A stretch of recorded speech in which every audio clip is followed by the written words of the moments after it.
follow me when the sky starts to change.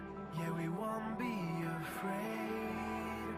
We'll never be the same again.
screaming from your soul. We'll watch it fall. Now you come to walk on. Come on, set your light through. Just set your light through before we're only whispers in the wind.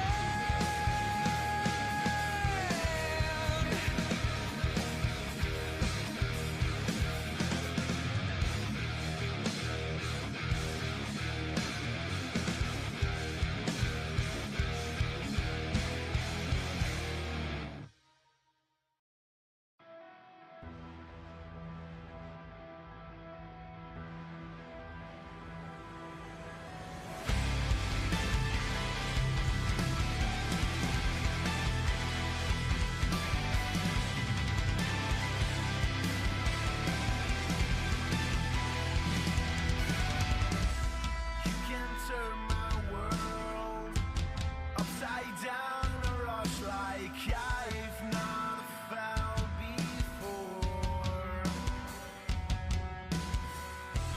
I can trust myself. I need you to make it turn. I would know.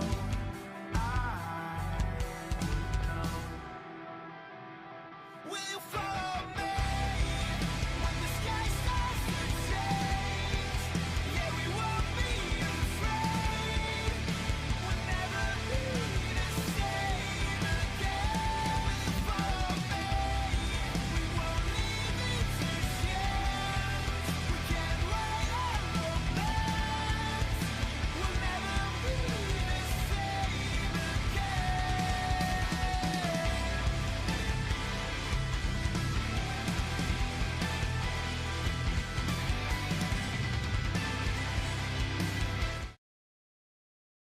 With anime in our souls and thoughts of wrestling out of control, we are a group of weebs who love the entertainment of professional wrestling. So allow us to be the voices inside of your head as we go through the wrestling events of the evening, give our thoughts and predictions on what's to come, and provide an experience inclusive to all you nerds out there. So grab your steel chair, yell for the table, and get put through an experience unlike any other.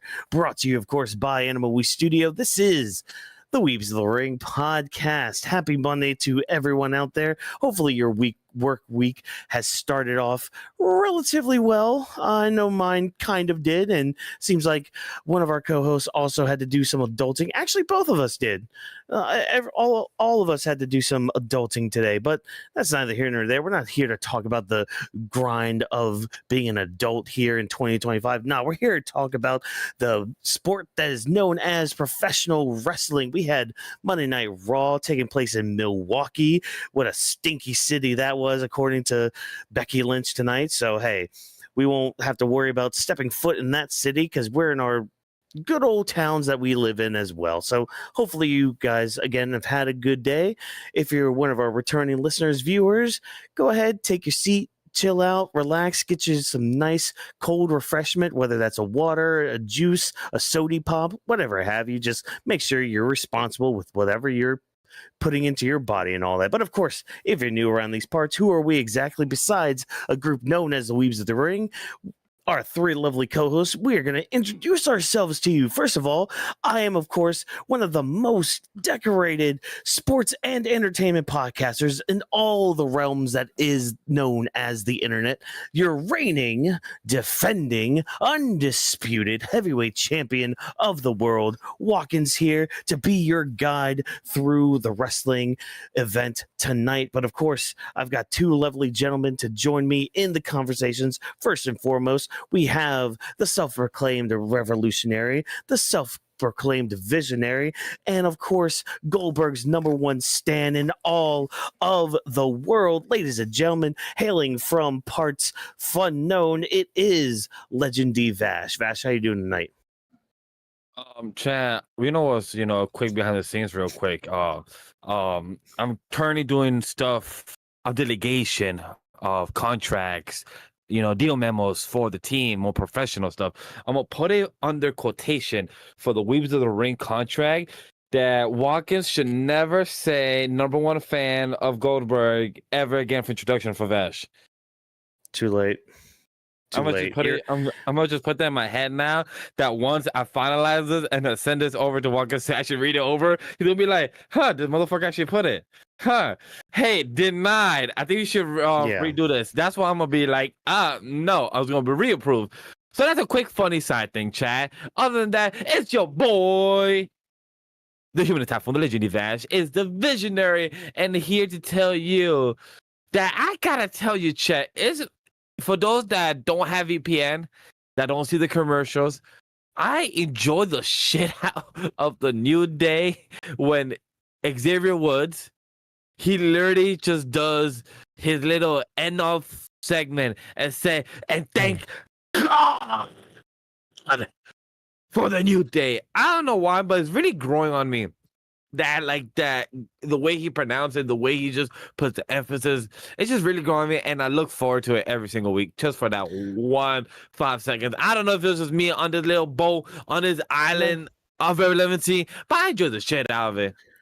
No, I understand that. I get it. You know, you enjoy this current character that he's going under as Morningwood. So, you know, I get it. I understand it. So hopefully you enjoy your Morningwood as much as the next person. But of course, to my left hand, we have the guy who's going to help us process all these crazy bonkers and all these stories that make you need to go see a therapist more than once a week. Ladies and gentlemen, he is known around these parts as the genius of the mat. It is Drop This Box. Drop, how are you doing tonight? I'm doing pretty good. I was looking forward to Monday Night Raw because obviously we had a really big show for us on Friday when it came to the return of AJ Lee, and obviously that was building up over the weekend. We were looking forward to seeing what was going to happen on Monday Night Raw. And definitely when we get to what she was talking about on a personal level, I do want to spend some time with that because I know a lot of us can relate to that sort of thing. And I really do appreciate her being open so people know her inner struggles and what she goes through, because that's sort of how you connect with people when it comes to looking at someone else's perspective and seeing, you know what, I've been there before. I can relate to that sort of thing.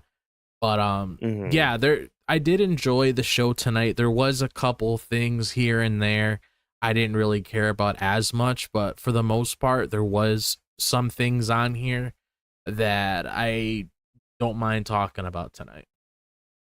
Oh, yeah. I do also want to say a big shout out to Zoe Stark for anybody that don't follow her social media. I do.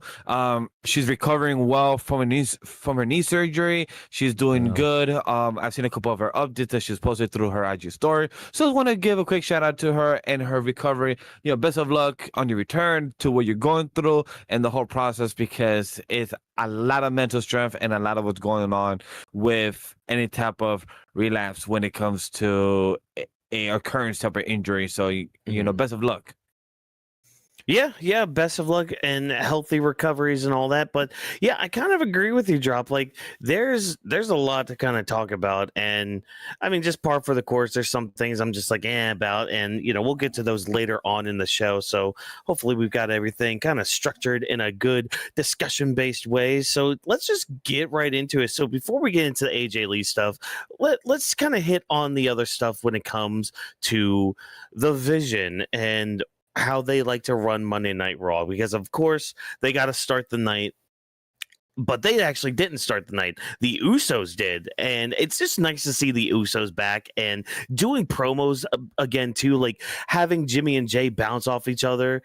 Wonderful to see. But of course they're coming out to start the night. They don't get too many words in until the Vision do come out there to just run their mouths against the Usos and all that. And this is basically just setting up for their match for WrestlePalooza. They're not going to fight tonight though, but luckily we do have a fall guy for all of this. We have LA Knight just coming out, beating up on the Bronze and all that, setting up the main event between him and Bronson Reed.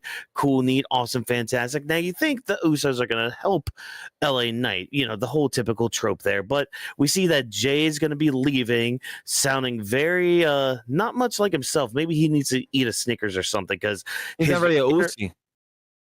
yeah, his inner Roman is kind of coming out right now and everything. So he's leaving the building. LA Knight doesn't want anything to do with the Usos because hey, they keep messing up his heavyweight title opportunities. Then we have the match. The match is fine and all that. Usos help after a post-match beatdown, and Jey gives a LA Knight a spear to kind of give him a receipt from earlier in the night. So let's kind of break everything down. So opening segment, what did you guys think of everything? Some words were said, some shots were thrown, but obviously the big story here is the Usos coming back. We got the tag team match set for WrestlePalooza. Vash, what did you think of this opening segment of the Usos? I agree with your statement that it was such a good opportunity to have the Uso open up the show. Jey coming out with his song and start yeeting and then slowly going down with the crowd, and the crowd comes out. Well, sorry, not the crowd comes out. Also on the side within the crowd comes out. Jimmy comes in. They have a little nice yeeting off. And I agree 100%. Just having the balance of between both of these characters has been very. What's the word I'm looking for? Not authentic. It's reminiscing, I would say. It's very reminiscing from the past 4 or 5 years that we had them as the bloodline, as a story, but then we have this focus of them to just go back and forth. The Bron Brons was very funny, like them going back, like the Bron, and I believe LA Knight also make fun of it as well. Like, you know what? I don't even mind if I have LeBron James tonight. I'm like, wrong sport, but kind of works too. Works off the joke here of the Bron. So that was entertaining itself. I feel bad for A Knight being the fall guy. I've seen the people online that they still believe LA Knight is now world title material, or saying that LA Knight is always going to be the fall guy. It's hard to put a title on him. I'm like, motherfuckers, can you think big picture? LA Knight's still going to get it eventually. Probably not right now, but it's still coming this year. Next year, still going to be possible. Just right now, within the story, it's not the big picture. Right now, Steph literally just cash in. Why is he going to lose it? Right now, CM Punk is the one hunting for it. This is not part of the story. Be happy still that he's part of the main eventing. He's part of still ending the show. He's still being part of the PLEs. If you're being a fan of a superstar, you should still be excited for that. Yeah. I mean, you should, but it just sucks that LA Knight's kind of in this position right now because he really should be doing something like around a title picture at the present, but I don't know, man. I really don't know. Like, I saw a tweet earlier, and I mean, I don't know if I fully agree with it just because of the timing, but it was Kevin Nash on his Click This podcast. He had made a comment saying that he probably would have put the belt on LA Knight back at Clash in Paris, because LA Knight should really kind of have at least one world title under his belt right now. He's that damn good. He's that damn over. He's that damn popular. Like, belt him now. Like, even if it's just the IC title at the moment, like, give him that too. Have him like build up on the mid card scene or something. I don't know, just something instead of being like this fall guy. Because like what we're doing right now is we're slow burning this thing with him and Jey, and whether that turns into a heel turn for Jey, because at the end of the night, I don't know if you guys caught this or not with the crowd, I did hear some chants start saying "No more yeet," and I'm like, ooh, that's telling. I don't know if that was the actual crowd being, because they booed Jey after he did that. Yeah, and Jey has not gotten booed since he was heel with the bloodline and all that. So we'll get into that more here in a little bit. But Drop, what do you think of the opening segment here? I'm hoping there's like an actual plan with this, because I'm probably in the same ballpark as a lot of other people. I want there to be like a concrete plan for these guys, because it always seems like we're getting the same thing every single week, where it's the same matches taking place, which we'll talk about the match eventually, but it's nothing different. It's literally what we get every single Monday. But it just seems like we're just running in a circle, not really knowing what to do here. I mean, the Usos being together, is that a good thing? Sure, because if you were to push the needle somewhere, I mean, hey, that's definitely a way to do it. Probably switch things up a little bit since Jay's been doing a couple things on his own for quite some time.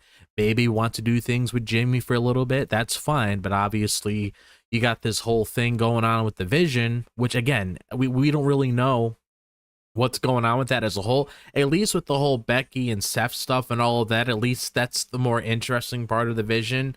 But when it comes to the lackeys, they're not really doing anything that captivating. No. Like we spoke about before, Seth Rollins is the world heavyweight champion. He has gold under his waist. Becky Lynch is the women's IC champion. She has gold under her waist. Why can't the other two guys go for the tag titles? Like literally, what are the tag titles doing right now outside of being, you know, a prop item? It's almost like a stage play. The Finn Balor and JD McDonough are literally just holding those titles just for props. Why not have both of the bronze go towards those titles and then get them, and then they can have bragging rights, and then hey, maybe that can make the whole feud between the Usos and the bronze more captivating, because now you got gold on the line when it comes to both of them feuding. Like, I want to know exactly what is the goal here. Is it just bragging rights, or is there a bigger picture that I'm trying to see here? Because it's really hard for me to process everything that's going on, because it seems like I'm just watching the same show on repeat. And sometimes when you watch that same show on repeat, there's those good parts here and there, but then after a while you kind of want to switch the channel and watch something else. And I'm not saying I want to do that with this here, but it's honestly how I feel. And like you said about LA Knight, I mean, what are we doing here? Like, LA Knight, like the three of us has said many times before, he has everything. He's charismatic. He's good in promos. He's a good wrestler. He interacts with the crowd very well. I mean, we got to figure out that there's going to be an end goal for this guy eventually. Not this year, because there's way too much shit going on.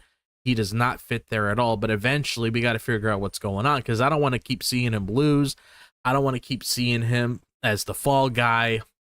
I mean, fuck. Bronson, Rusev's not doing anything right now outside of what we saw.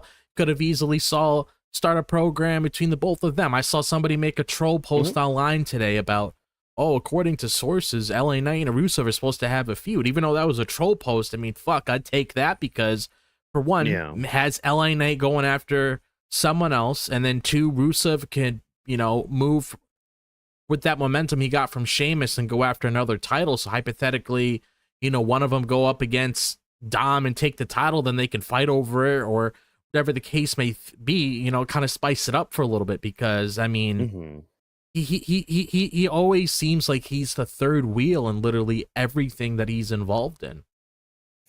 Yeah. And so the way I've been kind of seeing what's going on right now is it feels like we're doing this. This is all centered around Jey right now. Yeah. And this kind of goes into like hypotheticals, or I guess like predictions wise, because like at WrestlePalooza, the Usos should probably lose this match. Now, I said that at the SummerSlam match when it was Jey and Roman taking on Braun, and they ended up losing. Jey and Roman ended up winning that one. So it's like the Braun should win this one. Yep. Or I'm really going to be questioning this Vision thing going on, because they're just hired goons at this point. And you had not Bronson Reed, you had Braun Breaker last week being like, oh, we're off the leash now, nobody can stop us. It's like, yeah, but you're being stopped every single week almost, like except for this week. At least Bronson Reed won the match this week, which good on you. So a lot of this seems to be centered around Jey, and it's mainly just like his attitude towards a lot of things, because like during the Fatal 4-Way match, he was not really being somebody that would team up with anybody. He was trying to be more on himself. And I mean, we can even go a little further back to just that week too, the Raw Go Home, because that was when Roman made his comments to Jey. And I'm wondering if some sort of part of him is like trying to take a page out of Roman's book now, because like after Jimmy had called him Roman, he's just like, yeah, well, maybe talking like me hasn't gotten me too far. Yeah, because he did warn him about that like a couple of years ago when I remember that one time where Jimmy ended up turning on Jey, and they had that whole thing with the both of them. I remember one time where he came clean and he was like, I'm only doing this for a reason because you're slowly turning into him and I can see it and I'm trying to do the best I can to prevent it. Now we're seeing it right here. Because what Roman said was useful advice, because I do agree with it. If you're going after a title, you should focus on yourself because it's only you winning that title. You don't have to worry about your friends in the match. That's your title. If you want to strive and win that title, you go for it. Don't help anybody in the match. Just focus on yourself. So that part of Roman I agree with, but Jey might twist it a little bit. He might think a little bit differently, and he might end up making some questionable decisions to get there, which probably leads to this new attitude change. Because I don't mind as serious as Jey. It seems like this is something that they've been trying to do for quite some time. Even when he interacts with the crowd, he tries to tell them to chill out so he could actually deliver, you know, a heartfelt message, depending on, you know, whatever promos going on at the time. But it's like this could lead into some interesting things when it comes to the next step of Jey's character, because I did mention that I'm not against seeing like a new evolution of Jey's character, but it all depends on what they do with it, really. Like what is the end goal here? Because it can't just be, oh yeah, Roman gave me advice and I'm going to do this or that. Like there has to be something that makes more sense than that. Yeah. Yeah, it does need to make a little bit more sense than, oh, I'm going to try to go for the title and then fail again, because that's the thing. Like, the main event scene is just so packed with people. Like, there's so many people that could be world champion or could be WWE champion right now. Right now, they could. But, you know, it's just... it doesn't fit in the plans right now, which sucks for a lot of people like LA Knight, and kind of like with this turn with Jey Uso. And I think that's why LA Knight's in this, because he's going to be that catalyst for Jey. Because again, Jey got booed after he speared LA Knight. He did. And like, people don't boo Jey that often. Nope.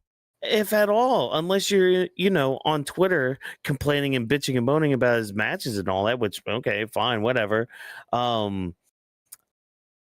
Yeah, so like, and I like this whole idea of like the corruption that a world title does, because like you had brought up, Jimmy had said something to Jey. This is why Jimmy turned on him at that SummerSlam. It's like, yeah, I don't want you to turn into him, and the moment you get that title, you will. And Jey has tasted that title. He's tasted that world championship. He's tasted that glory, and then he got it taken away from him. And so now it's like a drug. It's literally like a drug. He's so addicted. He got a taste of it. Yeah, that withdrawal is just like, he got a taste of it.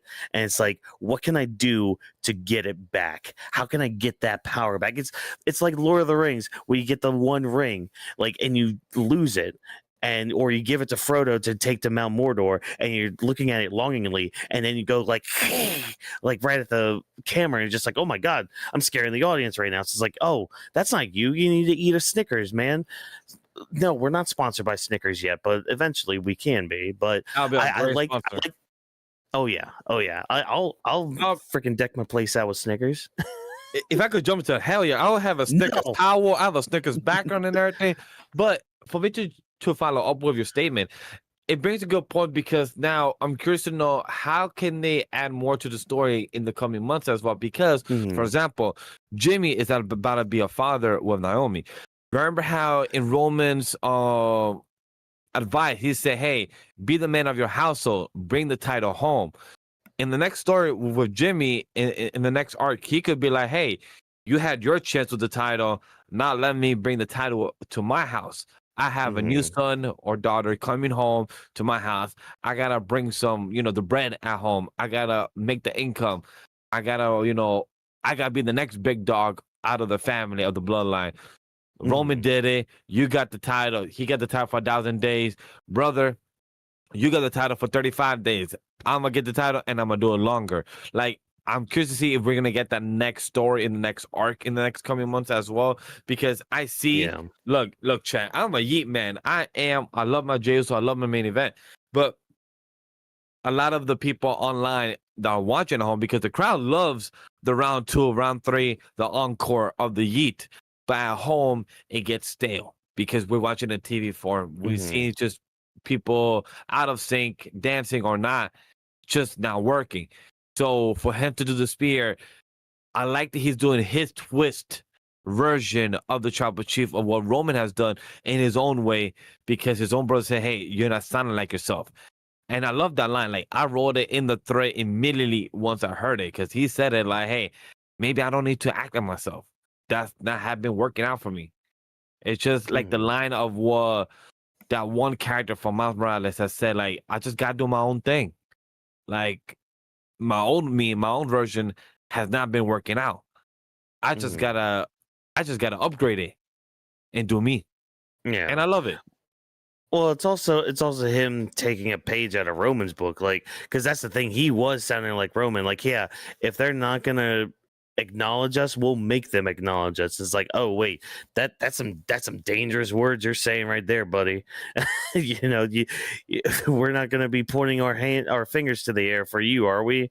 Is that what you're asking for? Is that what you're craving? You want that power? So yeah, I'm curious how far they're gonna go with this. And I mean, as much as it sucks that LA Knight's not in the title picture, I think him being kind of the catalyst for this change in Jey is good in a way, because like it is something good, at least character wise, for him to really get into, and not only just LA Knight himself, but Jey as well, to turn what he is into a bad guy eventually. Like, I'm not saying, oh, do it tomorrow, but it could happen. I mean, if / when they lose at WrestlePalooza, that could be just like the frustration. I mean, we saw it with some tag teams coming up recently with like the Street Profits getting frustrated about not being able to win. Yep. It could happen to Jey here at WrestlePalooza, and maybe we see a little bit more of a change there. Yeah, because I do expect some big things to happen at WrestlePalooza, considering that it is the first ESPN PLE, so they probably want to spice things up outside of like big matches being added to the card. They probably want to have memorable moments there.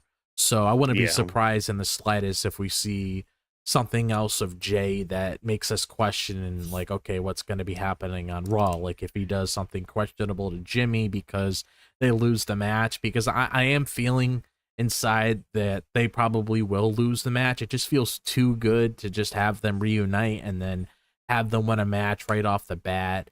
I mean, you can't keep having the Vision like taking losses. Like, Seth's the champion, obviously he's gonna have the most protection and everything, but if you want to deliver a message and have people take your group seriously, them going over would make sense. And I feel like it would just be more interesting if the Usos lost, just because I want to know what's going on next with Jey, because I don't really think it benefits anything if they win, if I'm being honest. Like, sure, they got bragging rights, but just looking at Jey's character right now, I feel like it does more if they lose, because then we see, okay, is Jey gonna go up or down? Like, is he gonna be the Jey we normally see, or is he gonna do something that we didn't expect? Like, I'm not saying he's gonna do this, but I could definitely see it like down the line, like if he super kicks Jimmy out of frustration or something.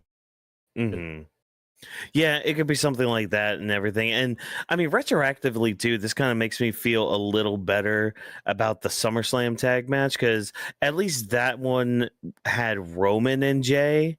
This one is, it's the Usos, and it's nothing, to bring Jimmy down, but his stock is kind of further down than Roman Reigns right now. I mean, you don't get a role like Akuma just being Jimmy Uso or anything, So, but yeah, I mean, I'm excited for the match. I am so happy. Their little back and forth during that opening segment, I do at least want to highlight that, because like they had a weird line with the whole PB and J security. I was like, I don't know if that one's gonna really roll off the tongue, but Jay breaking Jimmy sent me a little bit when oh my god when they called freaking what'd they call him again? It wasn't a walrus, it was something else. An Oracle? An Oracle. Orca. Yes, they were just like, he's an orca and he looked like one too. And as Roman would say, dumbass. Oh man. Yeah, a great opening segment. I thought, and some of the little bits and pieces we got throughout the night too were pretty dang good, and the match itself was fine. The spear at the end, LA Knight's not gonna let that slide. He's gonna be getting some vengeance and all that. So we'll see how things play out next week on the Go Home show. Yep. Oh my gosh, we only have like a week for this show. Okay, great. Well, strap in, ladies and gentlemen, because we're gonna have a bumpy ride going into WrestlePalooza. But of course, we got another match made for WrestlePalooza, another tag team match. This one of the mixed gender variety. It got official tonight. Seth Rollins and Becky Lynch will take on AJ Lee and CM Punk. But how did we get there tonight? Well, we had a couple parts of this segment here. This was a long segment. It was like a 20-minute segment and all that. So basically, AJ Lee comes out with the IC title, and she gives her promo, which we'll break down the promo here in just a minute. So she cuts her promo, talking about how like she's retired for the past 10 years, dealt with a lot of mental health journey going on, and went to therapy, got a big old therapy chant from the crowd, so that was cool to hear and all that. And of course, Becky Lynch comes out, she wants her title back, and they have a fun back and forth and all that. And this brings out Seth Rollins, who tries to make peace. He mansplains how things go in the WWE. And of course, I love the crowd here with Becky when she's just like, where she was like kind of fighting with herself to go into the crowd, and it's giving me the term of calling her Becky because she's a chicken. Yeah, so this all just basically summons CM Punk, and the challenge is laid out for WrestlePalooza mixed tag match between the two teams. I thought AJ's promo was really good. You could really tell that she loved being out there. She really missed it. There was a bit of nerves, I think, with her just, being in a crowd like that, but that's obvious after being gone from something like that for so much time and all that. But I thought she did really good with her promo segment here. And I mean, I'm glad you shared that excerpt drop in our chat here from her book. I wasn't sure, I wasn't aware of this hotel story of hers, and that's that's kind of relatable, I'm not gonna lie, in a situation like that. So yeah, make sure everybody out there, if you're listening to this, make sure if you do need help, there are there are phone numbers you can call and all that. There are people you can talk to, and everything. Just know it's worth. There was one line she had in this that really kind of struck me. It was basically just I don't know. I don't remember right now, so I won't dwindle on that. But Drop, I actually want to start with you with this one, because I know this is one you definitely wanted to talk about and kind of break down a little bit. So let's talk about AJ Lee's promo here. So go ahead and fire out. Yeah, so like you said, she was a little nervous when she came out, which is a normal feeling because she's gonna have to adjust, not being there for over 10 years, but over time, she'll get used to the whole groove again. Things will feel the way they were before with her Chuck Taylors and all of that. But it's like, I really like how she had a heart-to-heart moment with the crowd. She was being honest about herself. She was talking about, I'm your favorite wrestler's wrestler, because there is people that probably don't know who she is, because this could just be somebody that popped out of the blue. Obviously, we know there's a lot of new fans of wrestling compared to us all those years ago. So people who know her. People who don't know her, that's the exact reason why she's doing this, which I appreciate it because it opens up the doors for people to go back and look at everything she does, so they're more familiar with her and everything. But like I said, I appreciated that she was being honest with the crowd when she was talking about her inner struggles, when she was talking about, certain things that she dealt with, which is why she wrote her book Crazy is My Superpower, because that pretty much goes in depth with her whole life story when it comes to goals that she set, when it comes to things behind the scenes, when it comes to, even a conversation that she brought up in an interview that I did reference in her chat when it comes to her struggle and mental health. Like, I don't want to go super in depth with it because I don't want that sort of criteria in the podcast. If you want to look it up, go ahead and look at it. But there is parts in your life where you struggle with mental health and you get certain thoughts going through your head, trying to code it as PG as I possibly can. And she had a moment where she just wanted to head down that route, but she got help, and then she ended up becoming a advocate when it comes to helping people with that, when it comes to pretty much like expressing how she cares for, all these people around her. Like, that was essentially the whole message of that book, the way that she was opening up so people know the real her, so they can get on the same level as her. So I did really appreciate that promo because it makes her feel human, because it's nice to actually feel human instead of just playing a character on a television show. Like, you're actually being human, because it felt very human. It didn't feel like, okay, I'm in a movie, I'm saying this or that. Like, no, she's being real. She's making it sound like, yeah, I'm just like you guys. I've been through the same shit. So that's something I really do appreciate. And she has done like a lot of things for the business back then before it really took off, which is why a lot of people were looking forward to her coming back, because it's in a whole new ball game now. I stumbled across a video earlier today where back then there really wasn't as much competition. I mean, there was like a Michelle McCool, there was like Layla, there was Natty, there was I forgot her name, but I know she made a joke about her, what comes to that pig from the Looney Tunes, Porky Pig.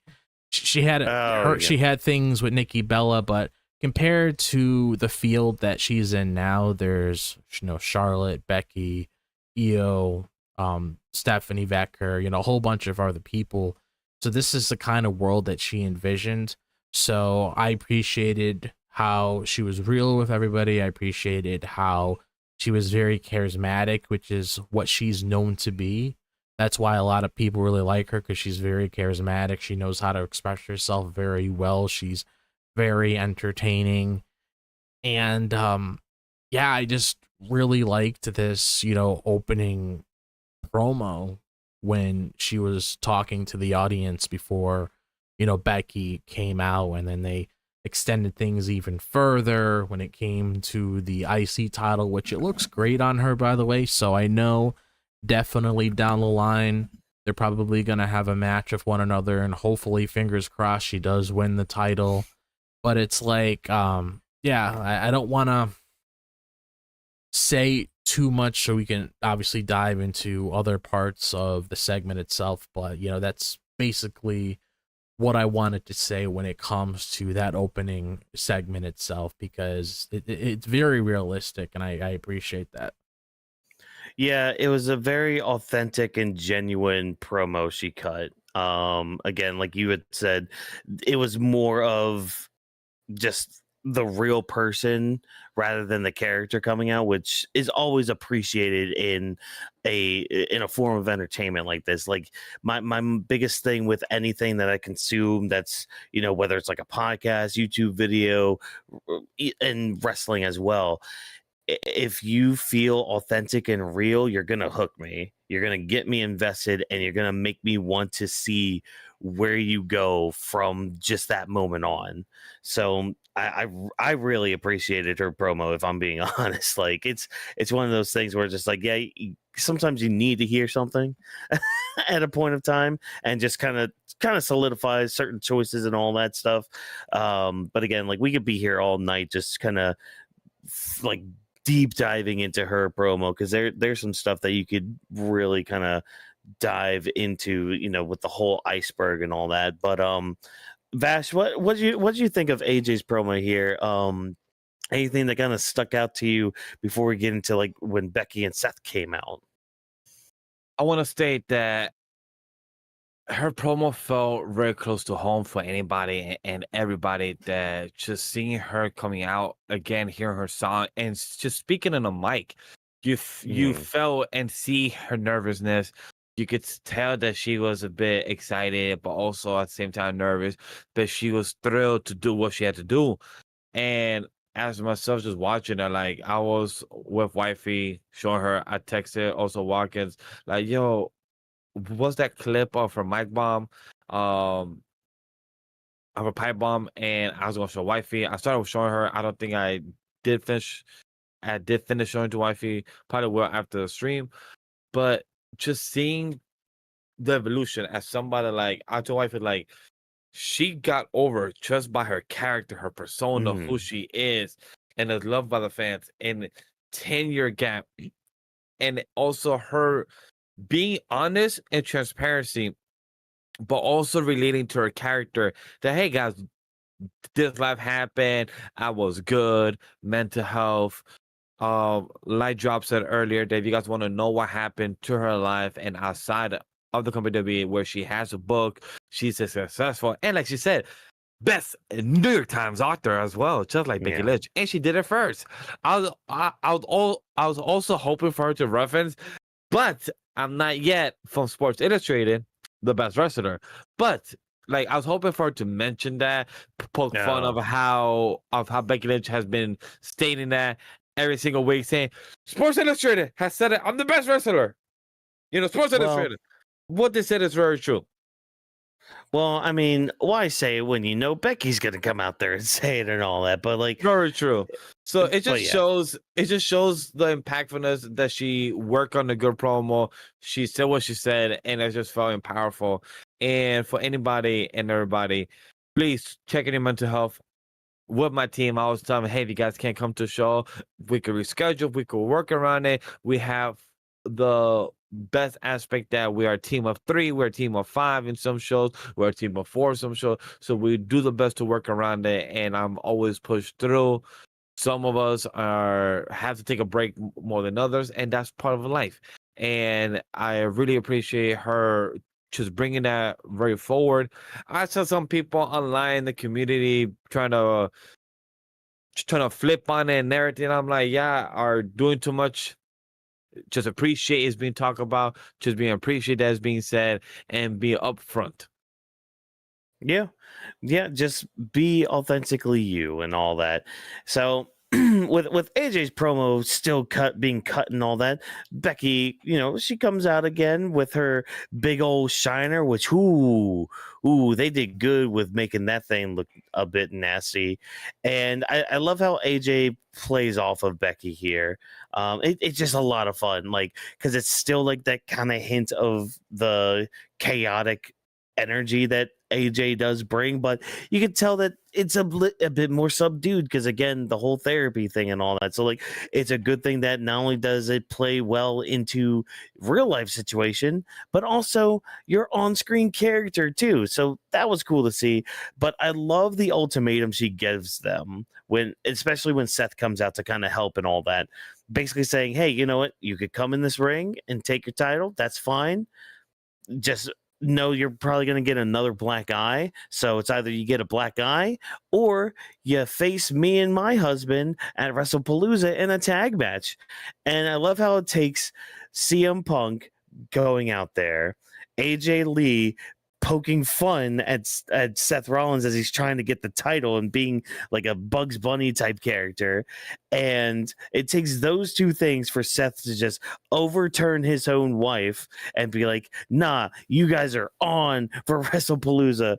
And I'm just sitting here like, oh, Becky's gonna take the fall for that match, and she's gonna be even more mad at you, Seth. Ooh, you might not want to go around any courthouses anytime soon after that. But what? I was just gonna jump in and say that I really enjoy the charades that we had with AJ Lee and with Seth Rollins, like the comedy effect of Seth trying to grab the title and with AJ trying to stop him, go left and right. I really enjoy the comedy part of that because people need to remember pro wrestling is good portion of action wrestling, but the other portion, like Roman Reigns said, is cinema, and that's what we're seeing. A bit of the comedy side, a bit of the cartoonish, and that's what we have the comedic side of it. I also do want to state that I really love how AJ Lee was trying to give back the belt to Becky and was giving all the explanation, like, I slept with it, cuddled with my husband with it, even though Becky Lynch and Seth have done the same thing with their titles and have taken pictures and have it in, I believe in Becky Lynch, in one of her books where they have literally both naked, where they're both wrapped by the title. So it's just very funny how she's like, oh, you can't do that no more. I need to bleach my title. But I'm like, ma'am, you've done the same thing. Don't be contradicting. Yeah. So I just find that very entertaining, the aspect of the comedy aspect, and how Seth was so fast to overthrow his wife. Like literally, like he got thrown off by CM Punk, went down the ropes in such a comedy way, and literally said, you know what?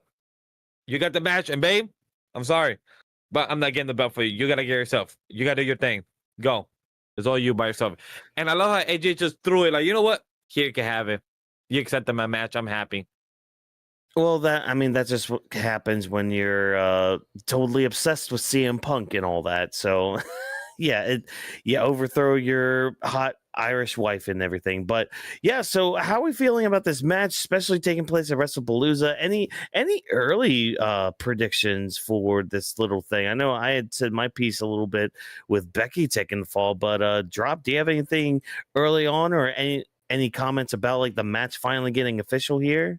I'm really looking forward to this match, and I'm pretty sure this match is going to be the main event. I am pretty confident on that, especially with who they got back. They're going to want to make their money worthwhile, so whatever CM Punk and AJ Lee, whatever the case may be, have certain moments together and everything, they're going to want to capitalize on that high, so I wouldn't be surprised if that is the main event of the show, so that's one of my predictions. Makes the most sense, to be honest. And I would probably, I honestly wouldn't be surprised in the slightest if what you said does happen, where Becky does take the pinfall, because that's how we get to Becky Lynch versus AJ Lee for the IC title. That's pretty much the building grounds there. So I can definitely see that taking place. So it's going to be Becky taking the fall, obviously AJ pinning her, and then whatever PLE comes after that, I don't really remember in the top of my head, that'll probably take place at that event, and then we can see where things go from there. But it definitely seems like, at least from my point of view, that I'm starting to feel like CM Punk might be the guy to take that title off of Seth.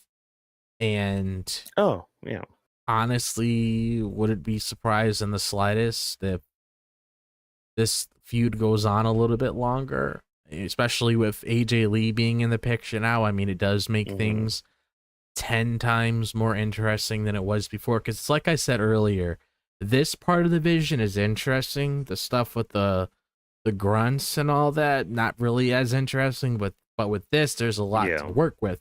And the fact that we're getting a 2-on-2 confrontation between the both of them next week gets me excited, because that's a part of the feud I want to see them, go head to head in like promo segments, because we had AJ Lee pretty much present herself who she is tonight so you can get familiar with the character, you're going to get even more familiar with the character when she goes toe to toe with someone, especially when she's feuding, because she's the kind of person who doesn't hold back. She's like her husband. That's why a lot of people say there's a lot of parallels between the both of them, where both of them don't hold back. They're not afraid to raise the bar if they have to in order to make a point. And you obviously saw bits and pieces of that tonight for little smart remarks and everything. That's only the beginning. Like, she can get very vicious, which is why I'm just very invested in this whole feud right now. So that segment next week I am looking forward to. Oh yeah, the face to face. Yeah, I'm really looking forward to that. I'm kind of hoping it doesn't come to blows, because at least with that we could at least save it for the event. But you know, it'll probably come to blows. Let's be honest. They'll probably get to fighting in that little face to face, unless they have like a whole row of security and all that. Yeah. I'm kind of with you too with this. If this match doesn't main event, it's only because the main event is Brock versus John.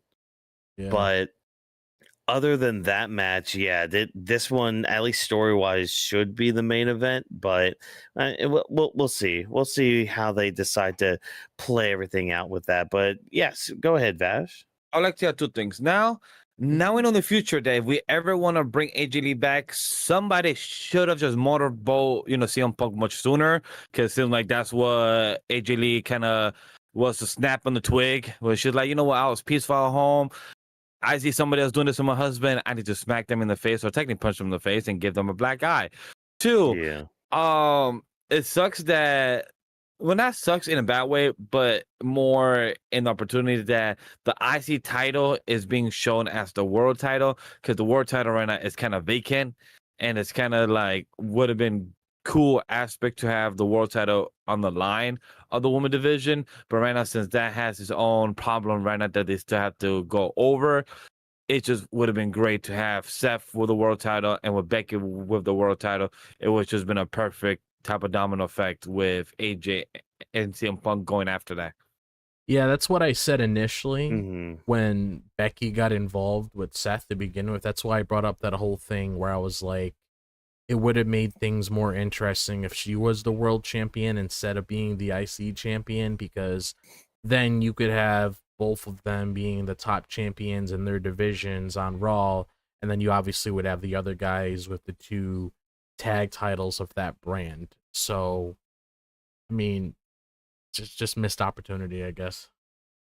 Yeah, I think that's why they haven't crowned a new champion for the world title, is because if they crown that, the words that what Becky Lynch has said, that she has made this title a dominant title within the women division, those words will not uphold a status, because now whoever is the crown champion of the world's title of the women division actually holds that right in the Raw division. So it's just really curious to know that Triple H has himself in a weird type of booking. So I'm really curious to see how we're going to see him moving forward. All I can say is at least their mid-card titles actually feels like a title compared to the one on SmackDown. Agreed. Yeah, at least there's a good story going into this one. So yeah, I don't want to keep beating this dead horse, because we got some other things to talk about and all that. So we'll continue beating that dead horse next week when we talk more about the Vision and the Face Off, and hopefully the Brons have something more up their sleeves and everything. So we're done talking about the Vision tonight. We're going to move on now to our mid-card stories. A few things that kind of hit back here. First of all, we're going to start with what I think was probably match of the night. Lyra Valkyria taking on Raquel Rodriguez. So this is basically speed versus power. Like, tale as old as time when it comes to like a wrestling match and all that. But man, I've said it once and I'm gonna continue saying it again. Not only just like with Raquel continuing to improve her game each and every week, but Lyra is just a master at counters. Like, there was this one, like that really deep Boston Crab that Raquel had on Lyra, and like Lyra was able to like pull Raquel's hair or like pull her body like closer to her, like able to just like put a hold within a hold on Raquel. That I thought that was really good. Lyra's selling through the match with her back was also really dang good. But of course, like there was one, it was the sunset flip power bomb. Holy Jesus. Like, and I love having Joe Tessitore on call tonight was fantastic. Not only just for this match, but the match we're going to be talking about after this one. The way he was talking about how Lyra was like using her body and like how she basically like readjusted her body in order to get Raquel over for that sunset flip power bomb was so good. Like, give me more of this Joe Tessitore. Like, I mean, I love Wade Barrett, don't get me wrong, but this kind of Joe Tessitore along with Corey Graves, they were a great match on commentary. So yeah, do that again. Keep doing that for Raw. That was fantastic work from them. But of course, with Lyra being the speedster and the technical master that she is, it's still not enough. Raquel Rodriguez is able to catch her from doing I think she was going for like her version of nothing but net onto Raquel. She's able to hit the Tiana bomb for the 1-2-3 pin. Raquel wins. I'm glad Raquel won because she did need a big win like this. Sucks that it was Lyra, but hey, that's wrestling. You know, you're gonna have a winner, you're gonna have a loser, and all that. Again, I thought this was match of the night, which is crazy to think about when you look at some of the other matches we got tonight. But the fact that they were given time, the fact that this match was produced the way it was, both women looking very well. I mean, I don't remember the last match we had with Lyra. I don't remember if that was SummerSlam, so she hasn't wrestled for over a month. Yeah, she looks like she hasn't lost a step, which is good. Good to see that. And of course, Raquel just keeps getting better and better with each and every week. So Drop, what do you think of the match itself? Like, am I alone in thinking this? Or like, are we par for the course when it comes to Monday nights with Lyra Valkyria? What did you think of this? Oh no, I would probably have to agree. Like, I really enjoyed this match. It was very competitive. They were both doing what they do best when it comes to Lyra's coordination, when it comes to Raquel, pretty much always catching her in the moment to really put her in a situation that's hard for her to really crawl out of in order for her to capitalize again. Because that's something I could always give credit to Lyra for, is that she's always been known to be a great wrestler when it comes to the kind of matches that she's in, when it comes to the matches that she had with Bailey, or the matches that she had with Becky or with Io, which is the one that a lot of people bring up. So that's something I could always give her credit for. And obviously it's good for Raquel to get some reps there, because she doesn't really get as much reps as a lot of the other ladies do on Raw. So it's nice to see her do a couple things here and there. So it definitely was a very competitive match. So I really do appreciate that. I think one of my favorite spots probably has to be the power bomb that Lyra was doing, where it's like she tried going for it the first time, couldn't really get it. Then she used her body to like get a little bit more momentum there before she actually was able to execute that power bomb on Raquel. I really do like that. I also liked how she tried to set her up for the Nightwings, but obviously she wasn't able to do it. But I like the moment itself, because it shows that, yeah, you know, she might seem like a somewhat small girl, but she's actually very strong, which if you've seen pictures of Lyra, she is pretty bulky. So she does work out quite a bit. So I do appreciate that spot of the match where she was showing her strength. And yeah, it does suck that Lyra had to take the fall in this match, but at the same time, Raquel needed it to gain a little momentum under her belt. So I do understand that. I'm just wondering exactly like what is the end goal here? And I bring that up as a statement because I always want there to be a reason behind things. Like next week we know that Lyra has a match against Roxanne. Is it going to be the same thing there, where we're going to get Roxanne getting momentum under her belt. Like, I want to know what this leads to, because obviously I'll say my thoughts on the other thing that sort of connects with this when it comes to our quick segments towards the end. Oh, we can. I was actually going to bring it up during this, so Yeah, we might as well. We might as well. I mean, because that's the thing. We got another Bailey video segment. Basically with her, still fighting the two different sides of her. I'm gonna call the one side the ding dong side, even though she did more than just the ding dong hello. But you got the ding dong side against the hugger side. Who's right? The good, the bad, or should we just try to be nuanced and be gray here? I'm kind of ready for Bailey to just be back, if I'm being honest. Like, as well produced and acted as some of these backstage segments are, or like, yeah, I guess this is more of an interview promo kind of thing. I'm ready for Bailey to be back. I'm more of a proponent of, hey, show me, don't tell me too much. And we're getting to the part where it's just like, okay, you're telling me too much of what Bailey's going through. Can we start doing this like in the ring, whether it's the action, whether it's an in-person promo? Yeah, I'm ready for Bailey to be back and actually interacting, which I'm assuming is going to be next week. Like, yeah, it has to. I mean, it's one. Yeah, it kind of has to be. Like, it's one thing for Lyra to lose. I say relatively clean because Roxanne was out there running some distractions here and there. So it's one thing for Lyra to lose to Raquel because, again, there's a bit of strength and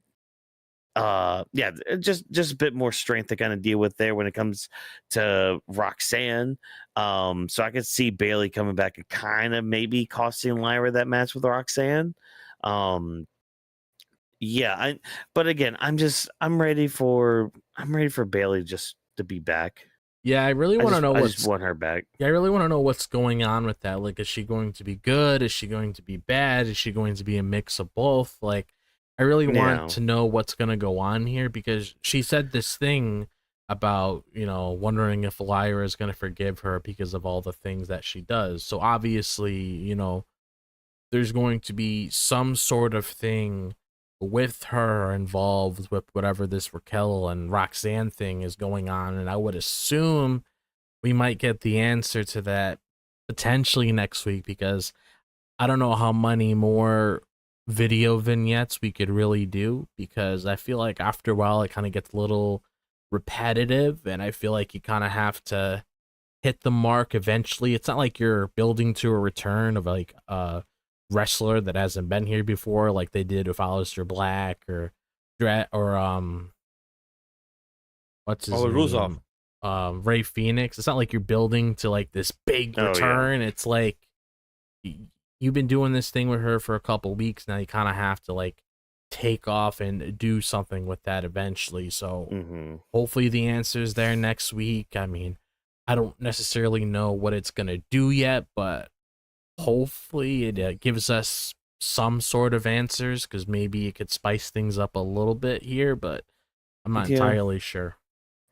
I think I'm more curious how this is going to change the in-ring work. Yeah. Like, is she going to be more conflicted with being more aggressive in the ring? Like, how are we going to translate this into a match itself? Because, like, yeah, it's great you're doing the character work. That's awesome. That's fantastic. What about the match? What about the action? How are you going to, like, change up your style to kind of match what you're doing here? So that's got me the most intrigued with that. But yeah, again, I'm glad Raquel won, and I do. It's so weird saying, "Oh yeah, this was match of the night," when considering we had an AJ Styles match tonight. But we'll get to that here soon. Vash, any comments on the match itself? We had mentioned the Bailey promo as well, to just kind of go ahead and talk about that too. Any thoughts on Lyra taking on Raquel tonight? So when it comes to this match, I do agree this was match of the night. This was a good match that I did not expect from Lyra and Raquel, honestly. How both of these ladies worked so well and executed such a good entertaining match. This match was a good 12 minutes. almost 13 minutes, 12 minutes and 42 seconds. Was very solid in its length. I honestly thought was like an 8-10 minute match, but it was much longer than expected. Like you said, Raquel won clean. It depends on per se because Roxanne was outside, but still, she won in the possibility of a clean match. And Lyra versus Roxanne next week, I'm excited for because we have two of a similar style, but Roxanne is more like quick and half flyer. So I'm really curious to see how Lyra and their style of Roxanne will go head to head. Like with Lyra is overseas learn, Roxanne is NXT house. So I'm really curious to see how's that gonna be. So that's what I'm anticipating. When it comes to Raquel and Lyra, congrats to them to actually have a good match. And when me coming into the match, I was not expecting something this good. So I just want to say that big shout out to them. Two, when it comes to the Bailey, I'm agree with you guys 100%. The video packages are great, but that's all they are. We've seen the persona, but we're not seeing it in action. Where's the character in action? Where's the selling? Where is it the cause? You're telling us that a split personality. You're telling us that you're having a bipolar, trying to choose which one to get into, which character, who's staying, who's leaving. Are you getting a mix within both? That's the big question. But what's the end result is what I'm curious to see happening.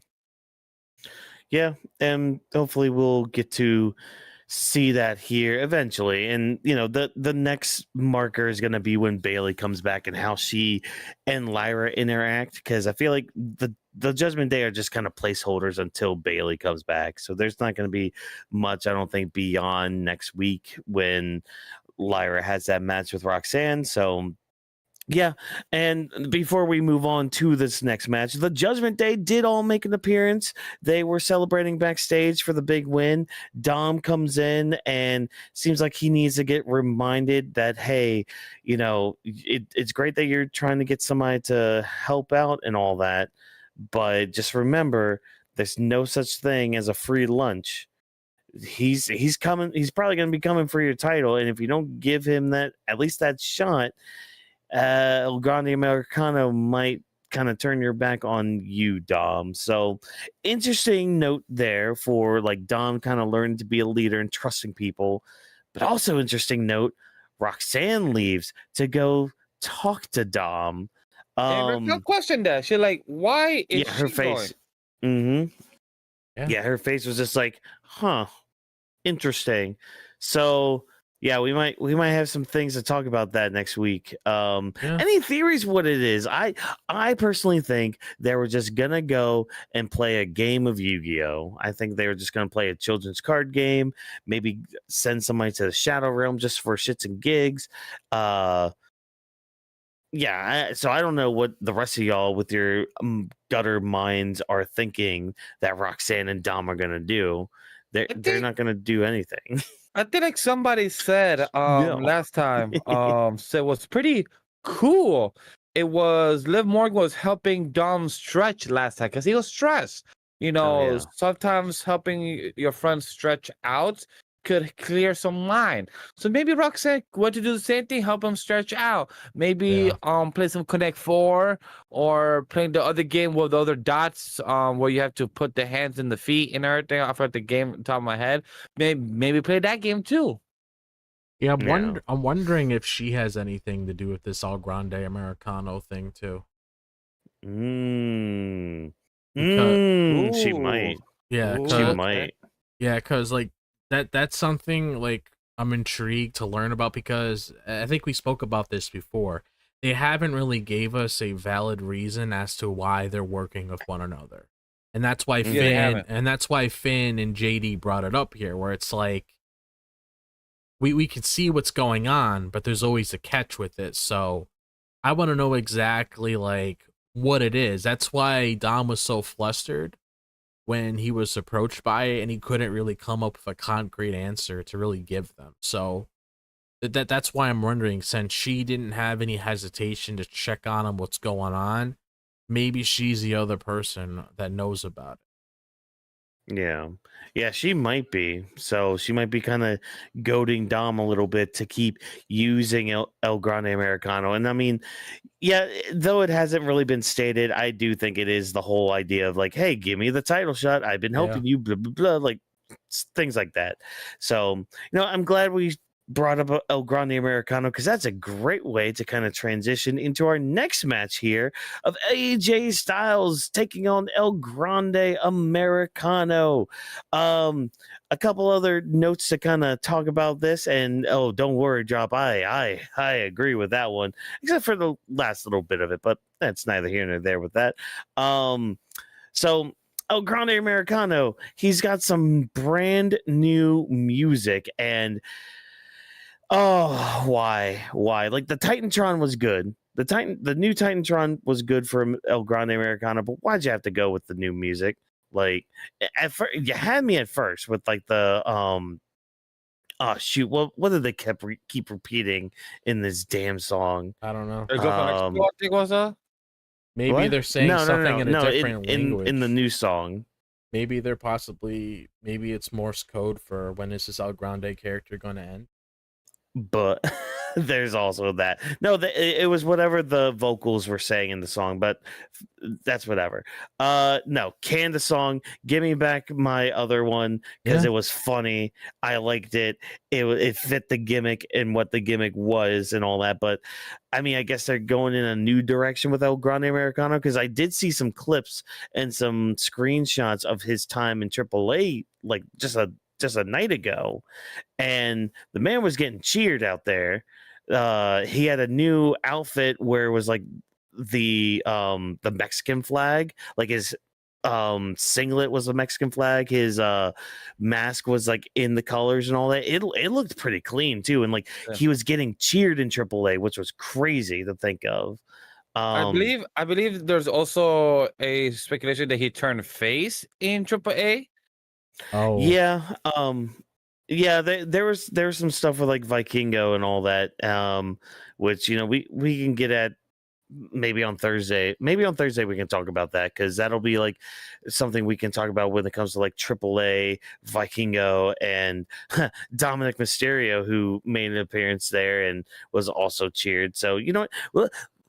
Let's table that. Let's push that as like a leftover conversation for Thursday and all that, because we're here to talk about AJ and El Grande Americano. The match itself, it's fine.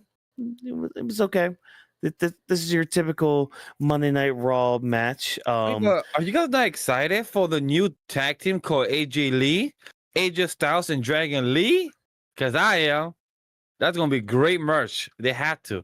If they do become a team, please just make the name AJ Lee tag team. Please don't make it. I am going. The silence is telling. Look. I'm sorry, chat. I want that name. Even I believe they tweeted it as well. Even CM Punk made a fucking IG post. AJ Lee, Dragon Lee, AJ Styles. It was just funny. He's poking fun that his wife is back now, so he can finally probably could do these memes that he's been waiting for. They're like, hey guys, come here real quick. AJ, come here, stay here. All right, Dragon Lee. All right, guys, cool. I'm gonna do this little quick fun. So it just shows the fun of it. But involving the match itself, AJ Styles and a Grande, this was a slow burner for me. It was a nice, solid 9-minute match, but it was a slow burner. I honestly thought that Grande Americano was gonna win. Honestly, thought he was gonna win because of the push, like that Watkins brought up, that he's being cheered right now in Mexico. He's been he's being part of AAA, so I thought he was gonna win. But I didn't expect AJ to win. But once he did his Styles clash and won with no issue, the roll-ups was honestly very solid as well. That was a nice little back and forth counter as well. So I enjoyed that part of the grappling. Mm-hmm.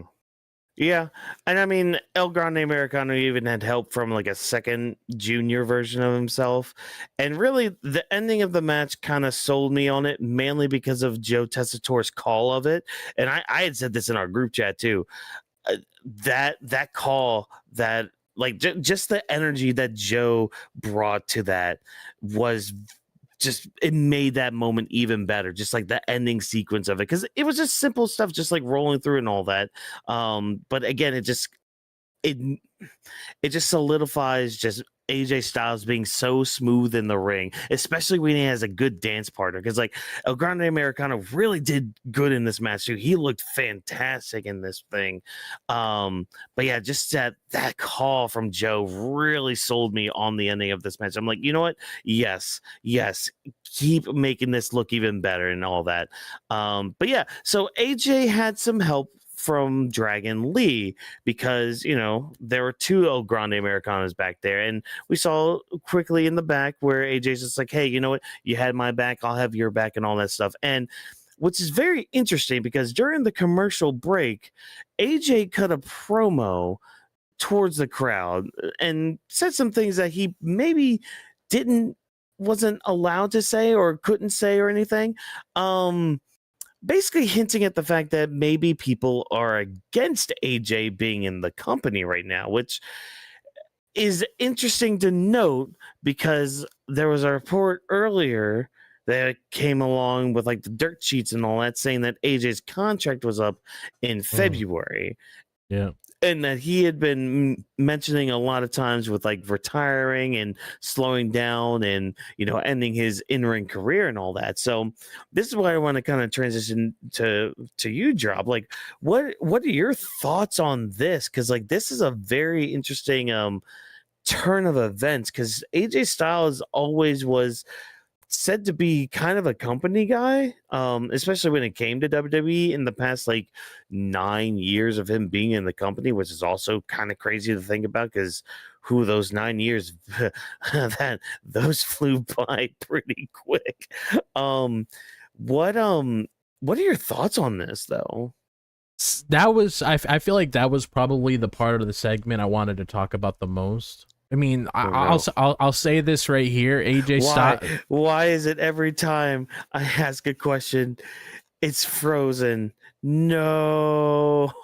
What sucks is that most likely for him it's not frozen, that we're frozen for him. No, I wonder, because the stream's still going. I don't see it. You're not frozen for me. Hey, Chess, stand by. Our apologies. Oh, he's still moving, but he's frozen for us. Oh my gosh, this is crazy, people. Drop, I don't know if you're saying or hearing all of this or any of this. I can hear this you. is so freaky, because like he's frozen on the Discord for us both.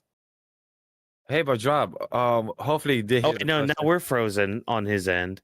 Oh, what is that? That's weird. We're like choppy on his end. Yeah, I don't know why. And I see you clearly. That's so weird. Yeah, I don't know you're why. clear to me too. Yeah. Oh, you're you're back. You're back. Okay, good. I heard what you That said was the so entire weird. time. Yeah, that was so weird, because I was watching the stream, and it's like we're all still going fine. There's a moment there where like me and Vash were like kind of like blocky or like not. It was just weird that you was frozen for both of us as well. So like it wasn't just Walkers, it was just me as well. So like me and Walkers are seeing it. But hey, you're it's back. a Discord thing. Yeah, I heard. How do you feel about the question of AJ Styles? Oh, yeah, like I said, I heard everything you guys were saying the entire time. Oh, good. Yeah. Oh no, he heard the master plan. Oh no. Yeah, so like I said, this was probably the thing I wanted to talk about the most. I mean, the match itself, when it comes to the roll up towards the end, was nice, but the main talking point I really wanted to talk about was the current status of AJ, because a lot of people are questioning, even me myself, his current status in the company, because there's definitely a lot more you can do with him. Like, you could have found a spot with him with John Cena, this retirement tour. You could have had him win a title against Dominic Mysterio. When it comes to the amount of times he's been going up against him, you could be having him involved in these high profile matches, because I'm not really the biggest fan of how they're treating AJ right now, because it's not like he's some guy. Like, this is a main event guy that's being treated like he's fodder, and he's not fodder. He's like one of the guys that you can make bank with, like a lot of money, and you can put on a lot of high profile matches with this guy and just involve him in a lot of other stuff. And yeah, I saw the promo where he was mentioning how, you know, he's there for himself. There really isn't anybody there for him anymore. Michin's on SmackDown. Obviously, his two other guys are out doing their own thing. So, like, there's part of me's thinking, I know a lot of people saying it's a work, but I feel like at times that's kind of how they blend in their frustration, because not that many people could really tell the difference between a work and a shoot. So he kind of likes to blend the lines in the middle, because I sort of feel like there's a part of it where he's trying to vent out how he feels about his current position right now, because never would I imagine in a million years for AJ Styles to be at the bottom of the barrel, because before it was never like that. So I'm wondering why this is a thing. And we do know that his contract is ending in February 2026. So that's also another questionable thing. Are they trying to slow down his momentum so he's not getting as much? So then once he's gone, he's gone. Like, he mentioned he doesn't want to wrestle that much longer, especially when he turns 50 years old. And I feel like if that's the case, and he seems like he's pretty legit on that, he doesn't want to do anything else after. But then you start seeing conversations where he's like, I don't know, maybe there is some other things I want to do. So I'm just wondering, like, why? Like, why is AJ Styles, out of all people, in this predicament? It just seems like very off. It just doesn't seem normal to have him like this. Yeah, I mean, he is one of the best in the world at what he does. And you're really going to just keep cooling him off like that. And he's not the only one. Well, the next segment we'll mention somebody else that's been off TV cooling off a bit. For what reason? I don't know. I don't know why they kept her off, but like with AJ, it's like even when he was in the tag team with Omos, there were still like he still felt more important than he does right now. Because like right now, it's just he did that stuff with Dom, and it's like, all right, fine, do a program with Dom for the IC title. Cool, neat, awesome, fantastic. But like you put El Grande Americano in all this, and it's like, why we got to do that? Like, again, it's one thing if it's like the Judgment Day helping out Dom, but it's El Grande Americano who already has kind of a nasty stain on the WWE product, if we're being honest. So it's like, why are we going to throw AJ in all this? He is so much better than that, at least when it comes to like the promo work and all that stuff, and like how you visualize or see AJ Styles as a person or as a wrestler and all that. Because again, the match he had with El Grande Americano was good. Like, it's nothing against the match quality. It's just like AJ should be way up higher on the card, way up higher on the totem pole. Like, are we not going to do anything with him in the Vision? Because, I mean, him and Seth, that's a thing that could always happen. I mean, again, I know the main title picture is as bulky as it is, as bulky as it is. I'll just use that term for it because, you know, English language and all that. But it's like, how does he not fit up there at all? Like, and you even gave the whole idea of Rusev. Like, if he lost to Rusev, a loss to Rusev's fine. He just came back. AJ's kind of on his way out. Maybe not. I don't know, but he's still like in the upper echelon of like, yeah, I should probably be putting some people over that are going to be here longer than I am, at least currently. So it's like, yeah, do a program with Rusev, or, you know, if he's on freaking SmackDown, I could name a few people off the top of my head with it. For one, I mean, granted, John's going to be on Raw for the rest of the year, but I mean, there's that. There's freaking Sami Zayn right now with the U.S. title. There's something he could always do. There's freaking Carmelo Hayes. Get him away from the Miz. Like, do more with that kind of story going forward. Like, there's so much more you could be doing, and those are just like spitball ideas from us here. but it seems like that's a lot more work than they're putting in. And just listening to that promo that he cut in like during the commercial, it's just like, yeah, no, I feel that, dude. I can feel your frustration. And the way he just kind of threw the mic too, like underhanded, Oh, yeah. out of the ring. Like, yeah, that's the sign of like, okay, there's some real life shit Did you see mixed in. the thing with the comment the Sun made? Oh, what'd they say? There was posts on Instagram where someone was questioning like AJ's status in terms of booking, and then the Sun's like, "Yeah, tell me about it." Oh yeah, yeah. Yeah, and sorry for some reason because there's like a newspaper thing called the Sun, so I was like, oh yeah, the Sun. Wait, what'd they say? Oh yeah, no, yeah, his son commented on something. Yeah, kind of very similar to what happened with R-Truth when his son was just like, yeah, no, it's not a work, people. This is legit. He lost his job. Like, yeah, of course the family are gonna know what's going on, what's really going on, because they probably freaking hear it. Yeah, I mean, at least AJ won the match. I'll say that. Yeah, I'm curious what are we even doing with the other El Grande Americanos? Like, Who do you think that was, by the way? Was it Tyler Bay oh, that one? I or think Pete Dunne? I'm gonna say Pete Dunne. Yeah. I mean, I know Tyler Bate was one of them, but he hasn't shown up in a while. Like that version of the second El Grande Americano hasn't shown up. But yeah, I think this one was probably Pete Dunne. I'd have to go back though to kind of see bodies and all that. But yeah, hopefully AJ can just be done with them here. With I really hope he is. I just want to say my quick thoughts on this. I don't have much because you guys already stand on all 10 toes and stand on business, and it reminds me of Dolph Ziggler when he did his promo when back a couple years ago when he spoke a lot of truth in his promo, but also had a lot of reality, a lot of realism of going on how he truly feels.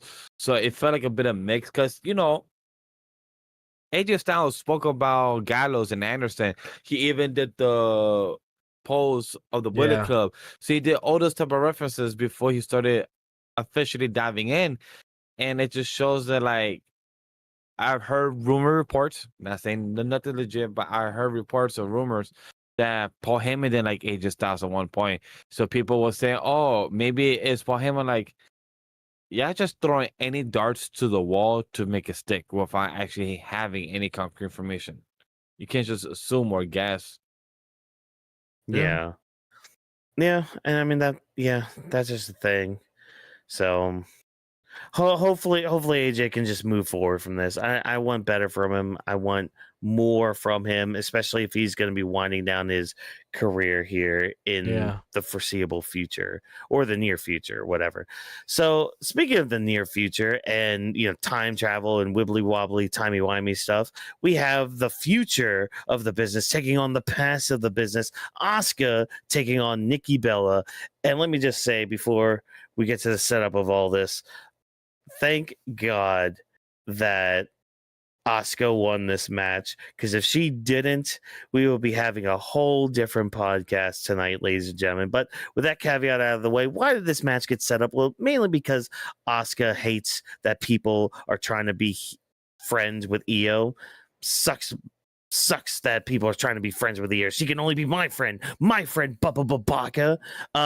Pretty late work for Asuka tonight, if I'm being honest, with her strikes and all that. There were a couple times. Don't think the strikes really landed too well, or like she did that Empress Impact move before she hit the Asuka lock on, and it was very kind of awkward. It did not look like the other times she's hit that move, but I don't know that.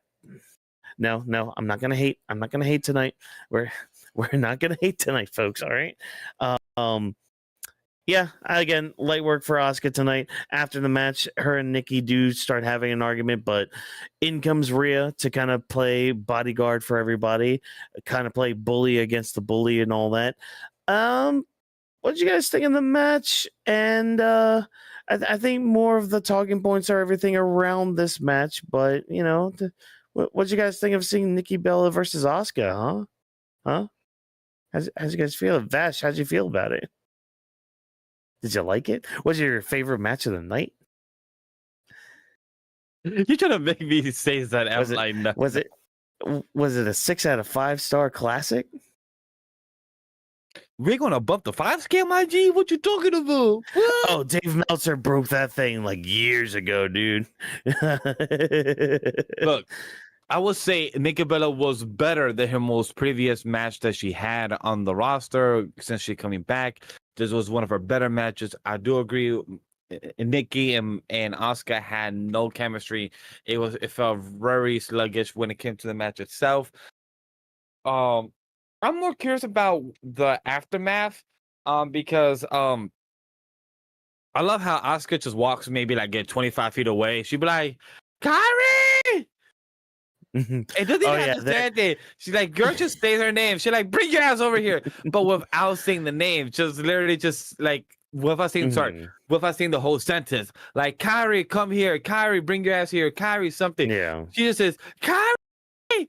And Kyrie's just acting so innocent. She's like, oh, scares me. And she just changes up every single time. I love how like a random Twitter person or a random IG reel I saw somebody say, "Watch this Kyrie be bigger than Yeet." I'm like, good luck with that. Yeah, I don't know if it's going to be bigger than Yeet, but I do like how they are kind of doubling down with it now that people are catching on with it. Especially Kyrie. Like Kyrie's like facial expressions were a lot of fun with it. I do feel bad for her. She was used as a human shield, but I'm trying to think of a good comparison with it, but I'll figure that out at a later date. So yeah, again, the main talking points around this are just like Asuka and how she feels about Io, because I mean, Io's got this, and even Rhea kind of rubbed it in, saying, "Hey, Io's got this title shot. You say you're the top woman around here. Well, you're not going for the world title. What's up with that?" Also, to add, Nikki Bella, when she was starting Asuka first, she stand on her all 10 toes and said like, "Hey, Asuka, I'm talking to Io. You don't need to butt in. If you have something to say, and that's how the match started. Like, is the reason why they had a match into the problem. But it's just interesting to know why Asuka is butting in. I'm curious to know what story are we gonna dive into, and when are we gonna get it? Are we gonna get like a build of Io versus Asuka for WrestleMania next year? Like, is that what we're getting for the build slowly? Slowly getting there, which I don't mind it. I'm here for it, but it's just like, is the point that Asuka is a jealous friend, or she doesn't want her friend to get more friends, which anybody can relate. It's a control thing. Like you see that how she treats Kyrie, because it's like as soon as she walks away, she thinks Kyrie's right behind her, and when she's not, she's like, Kyrie, and it's just like, oh, I need to go back to Asuka-san or whatever, or Asuka-sama now. It's no longer Asuka-san, it's Asuka-sama. So got to change the honorifics now with all this going on. So yeah, no, the story is mainly Asuka trying to be in control, even though she's not, because Io's again the one going for the world title, which, as what I'm trying to get at here with this is, we were supposed to have a contract signing tonight, and we didn't, because I guess Stephanie Vaquer's not there. She's not feeling good, which, if she's actually sick, hopefully you get well soon. But like, this just goes around the thing I was mentioning earlier. Like, why has Stephanie been off TV so much? July 29th. Like, it's been since July? Yeah. It's been since Evolution. I'm not frozen right now. My Discord's not frozen now. I know. I'm literally stunned. So it's been since fucking July. My hope is this. I appreciate Drop for saying the month, because I was just gonna say since Evolution. So still the first 2 weeks of July, and that sucks. But my hope is that we later find out, hoping it is something that is a good reason, like something like Visa, something of documents where she can't be on TV or something she's working around. Because if we don't find out an actual reason, it's gonna question the bookers and Triple H on his booking and the whole staff. It's like, yo, you have Stephanie Valkyria from NXT. She was being dominant. She was a 210 champ. She was the NXT champion, and now you're gonna bring her to the roster, and then you're gonna kind of have her pivot from having a feud with Naomi, and then you don't know what to do with her, and then she has a title match at WrestlePalooza, and then you're not gonna continue that. What the fuck? Yeah, I just hope everything's fine, you know, because Amen. I was trying to do some research on it, online, and there are a lot of conspiracy theories out there A lot. with things that come with like politics and all that. And I'm like, okay, let's not dive into that rabbit hole.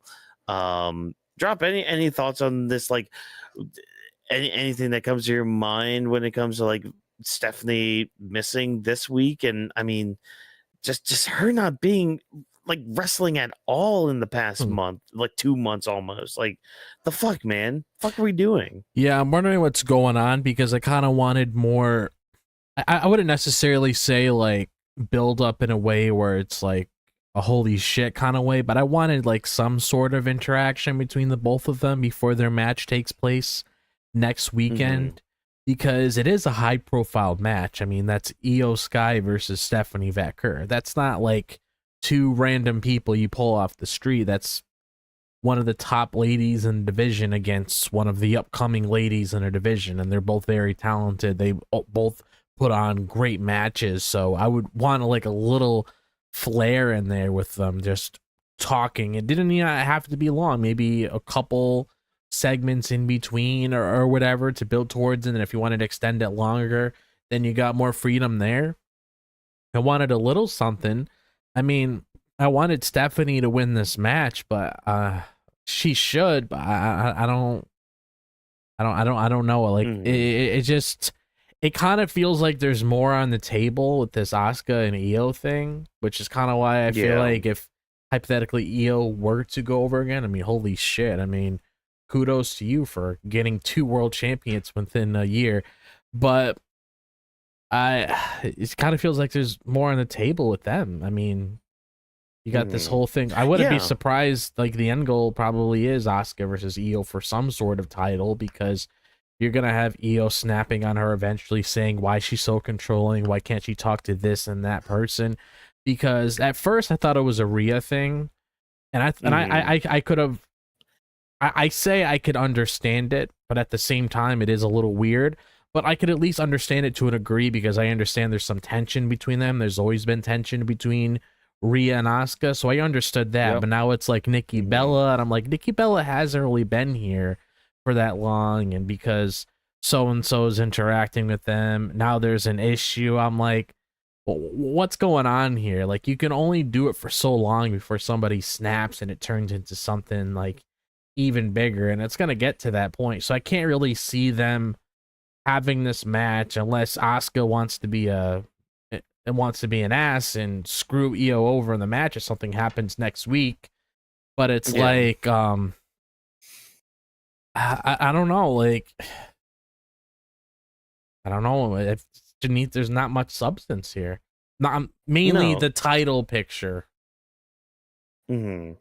Yeah, and that's really just it. It's just like, because on paper, Io Sky versus Stephanie Valkyria, that has match of the year written all over it. Yeah. But you're gonna keep Stephanie off TV for weeks, if not now. I don't know how you reward her like that. You know, like I don't get it, man. Yeah. Like what's going on with it? Like if it's something with like the visa shit, fine, cool, whatever. But like, why do they do? I don't understand why they do this, where they like cool people off. Yeah. Like, is it really a thing where they're trying to cool off Stephanie so much so that way when Io wins, people are just like, oh, all right, that's fine. It's like, why would you do that to your own product, to your own like talent like that? That seems just ass backwards to me. Yeah, I don't even know how it kind of feels good for her to win. If you think about it, been away for TV, automatically just win that match that weekend.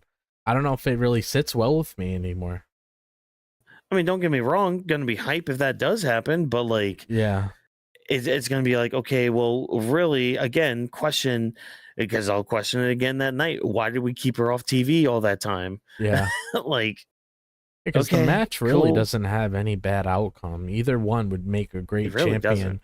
But like you said, it's like a lack of television kind of kills the momentum. I mean, you want to know what's there outside of a vacant title. You could have had some time to build to that. Stephanie could have actually been involved in this little Asuka thing in terms of getting jealous when Io's trying to focus on Stephanie Becker and her match for that title, and then maybe you could build tension between Io and Asuka there where she snaps at her, and then you could see the aftermath of that at the event. I kind of feel like if you Mhm. mix the three of the ladies in there, would have made the storyline more intriguing, but Stephanie's not there. Can't really do that. Yeah. Like, it's just, I don't know, man. I really don't know. I mean, the story itself is intriguing because Yeah. you're at least giving some depth to people like Asuka. Kyrie's at least on TV and all that, doing something more with Rhea. You're integrating some other talent too, like with Nikki, for example, in all this. And Io, like, I feel like is going to come out very strong on this, I think, at the end of the day. But Mm-hmm. yeah, I mean, again, at least Asuka beat Nikki tonight. Yeah. I guess we could be having a whole different conversation if that were not the case. That's crazy. Oh 'Cause my gosh. I was hoping for Nikki to be Asuka just for that. I wanted chaos. You know, I respect the want for chaos. I respect that, you know. But you would also have to respect the fact that there would be a boot shoved so far down your throat. Oh man. But hey, speaking of boots being shoved down people's throats, Penta had to very much fish Rusev's out of his throat because he had a vicious Machka kick to end their match. But yeah, they had a match tonight. Why did they have a match tonight? Well, both men are looking to be ahead of the game, get some sort of like title match, hopefully in the future. They were both with Adam Pearce, and they kind of started an argument because, hey, they're both alpha males, and one of them has zero fear, or excuse me, cero miedo, and all that stuff. So the match was fine. It felt like one of those matches where like they did leave a lot of room for eventual rematches down the line. So yep, looking forward to that eventuality when it happens. But of course, we get interrupted by the New Day. We have Morningwood still trying to just ban the Mexican Destroyer and trying to get his money back for his one hat. Penta takes them all out and is get distracted by Xavier Woods. That's when he eats the Machka kick, and Rusev picks up a big victory here. I'm ready for this New Day vortex to end with Penta. Have the New Day do something, or hell, move them to SmackDown, please, or give them something else, man. Like, I mean, don't get me wrong. It's not the fact that I don't like this morning of the tag team division, because that's fine. That's actually kind of fun. You know, Vash had mentioned earlier, you know, having thank God for the New Day and all that. Like that is fun. It's just like when you involve somebody like Penta in it, all right, we've run its course. Let's move on. You know, you can keep mourning the tag division. That's fine. Just stop including Penta. I thought he was finally away from all this when he interacted with Rusev in the back. But I guess we're not done. I guess we're not done with the damn New Day. Vash, what did you think of this? I'm mixed on it. Like you said earlier, I love thank God for the New Day. Like I said, I love when Xavier Woods does that. You feel that phlegm, that throatness of just getting ready to just scream and put the emphasis on the God. But however, we also saw the War Raiders, the Penta involving himself with the War Raiders, say, "Hey, you guys scratch my back, I scratch your back. We got each other back." So I'm really curious to know what is this connection with the War Raiders, the New Day involving themselves. We have Grayson Waller still. We still don't know about Austin Theory existence out here in the W universe. So it's really interesting questions to know how this even like. I'm gonna mention this in my final thoughts and my final thoughts and outro. But I enjoy Raw a lot, not just because of the entertainment aspect, but on more of the what ifs. If you guys have seen the show What If or know the concept What If, it's like what direction are we going down? Because they could go on many directions in this episode of Raw, like from all the storylines that we have from even from the Penta Rusev. Penta was literally talking to Adam Pearce, said like, "Yo, I want to match. This happened. I came here." I love how he also talked to Adam Pearce. He's like. He's just like, why don't you love me? Why don't you love me? The people love me. Why don't you love me? That got a good chuckle out of me. I'm just like, oh my gosh, bro, I was laughing. Fair. Pierce. I was having my amusement in that shit. That shit was just funny because the way I just felt like any person just having their spouse or partner and just say, "Why don't you love me?" I'm like, wait, what? I was just hanging out with you the past 2 days. What you talking about? I know, but you're about to go and leave me. I'm like, girl, I'm about to do some work. Yeah, but you could have. Yeah, why don't you love me? Yeah, you're not answering the question. Why don't you love me? So I just love how Penta asked him, and Pierce was just so thrown. Like, yeah, dude. Like, all right, I want a match. And then I love how Rusev just came and like, oh, who cares about this luchador? What about me, Rusev? I came here to bring problems, to bring pain. I love how Penta just comes in and be like, huh, you want to fight? I want to fight. I love Adam's like, all right, you two want to fight? Then put it down in the ring. I love Adam just always just makes things on the go. I love how Rusev was talking to Adam Pearce like he had like faltered from the plan or something. He's just like, Pearce, the plan. Like you know the plan. We need to fix everything, right? It's like we need to do this. And he's just like, what are you talking about? What are you doing? I don't know if anybody gets the reference from the show Legends of Tomorrow, Captain Cold. He literally has a line and literally says, you make up your plan, you try to do the plan don't work out, you throw the plan, you come up with a new plan on the spot. And that's literally how it came to Rusev. Adam talking to Adam Pearce like, yo, plan's not working. You fuck up the plan. Adam Pearce looking mad confused like, what plan? I was like, all right, what are you talking about? We're gonna come up with a new plan. I need a new body to beat up. I got Penta. I don't know, like pro wrestling is fun when it has organic comedic timing and when people do it right, it's just entertaining. For the New Day with a Grande Americano, some people's getting stale. But for Rusev and Penta and a few others, it's just they know how to work it. They know how to time it. They know from their experience, they know how to execute it. And it's just fun when it comes to like natural people. Yeah. What about you, Drop? What did you think of the match and the segments going forward when it comes to Penta, Rusev, the New Day Vortex? How Mr. Xavier Woods keeps mourning the loss of the tag titles, and of course his poor neck from that Mexican destroyer. What did you think of all this?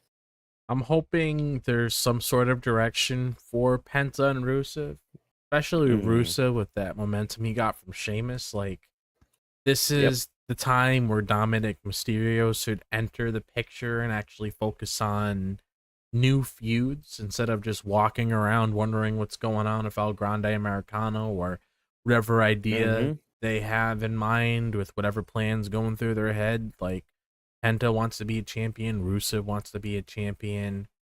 I mean, you got to get there eventually. Like, and like stuff with like the New Day. I mean, I'm kind of same thing with like the El Grande Americano thing. I can only take it for so long. I don't really care for it. I guess with the El Grande Americano thing, I can sit with that a little bit more with the New Day stuff because I mean, mourning every single week is not going to entertain. Yeah, doing nothing with whatever you did prior that brought you to be relevant again in terms of when you turned heel, and then not doing anything in the meantime. It's not going to do anything for me. I feel like it's very lackluster. It's stale. The stuff for Grayson Waller, where's that going to go? Only time it will go somewhere is when Austin Theory comes back, then you'll know when things start to get real. He's a baby face. They start feuding, stuff like that. Now you Yeah. got tension involved, but it's like he's just a lackey to them. They don't even care about him. So Yeah. He's just that white dude that's trying to go to the cookout, yeah, and he's just not gonna get invited to the cookout. Yeah. He's Poor white trying dudes. too hard. yeah. Vash is just like, this motherfucker trying too hard. Trying too hard. Look, not everybody can be invited to the cookout. Not everybody, Grayson. Stop That's a fact. trying. Like oh, but hey, you know what you guys can be invited to? You can be invited to the final thoughts and outro of the video. Because hey, we've reached the end of our talk of Monday Night Raw. We've already hit the quick fire segments. There's mainly the Bailey thing from tonight and all that. So go ahead, shoot your shot, Vash. What'd you think of Raw overall tonight? Like I said earlier, during the Penta Rusev in the beginning, a small portion of it was a continuation that this was honestly a good Monday Night Raw. This was a nice end of the season because chat, if you guys don't remember, that they like to give themselves like a new season announcement by the end of September. ESPN is coming up, so they're trying to go big with the announcement of the matches that's being involved, the tag team, the mixed tag team. So far, this was good Raw. I enjoyed it. It's more a lot of curiosity of where the direction we're going. Penta Rusev, we said it. Drop said it that with Rusev, he already has the momentum. What's gonna go next with him? Penta hasn't gone for the IC title since WrestleMania. He said, "Hey, why don't you love me?" So Yeah. I just resonated with that.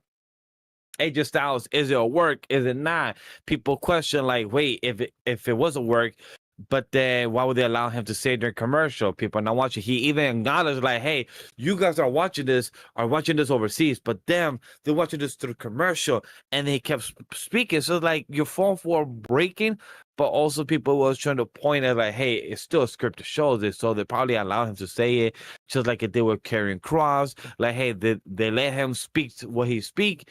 They get the repercussion afterwards because it already got said. It don't matter.